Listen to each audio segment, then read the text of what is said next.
में पायदार कानकनी के शोबे में एक अहम पेशरफ्त सामने आई है। बेमेल लिमिटेड ने मैसूरू में अपने कॉम्प्लेक्स में भारत का पहला मुकामी तौर पर तैयार करदा 35 टन इलेक्ट्रिक डंप ट्रक मुतारिफ करा दिया है। इस मौके पर चेयरमैन और मैनेजिंग डायरेक्टर शांतनु रॉय ने सीनियर अफसर संजय सोम और दीगर आला हुकाम व शिराकतदारों की मौजूदगी में गाड़ी को रवाना किया।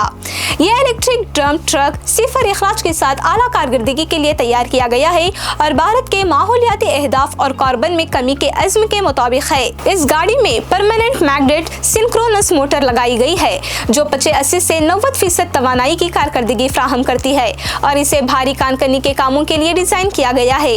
इस ट्रक के पेलोड सलाहियत 35 टन है जबकि इसका मजमूई वजन तकरीबन 60 टन है।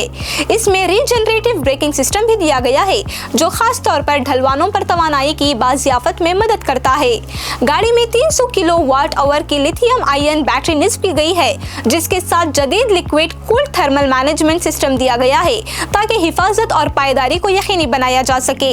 इस डंप ट्रक से 70% तक तवानाई की बचत और ऑपरेटिंग लागत में नुमायां कमी मुतवक्का है जब इसकी लागत की वापसी की मुद्दत 1 से 2 साल बताई गई है। फास्ट चार्जिंग की सहूलत और मजबूत हिफाजती खुसूसियात के साथ बेमेल का मकसद भारत में साफ सुथरी और आला कारकर्दगी वाली कानकनी मशीनरी की जानिब मुंतकिली में क़ियादत करना है।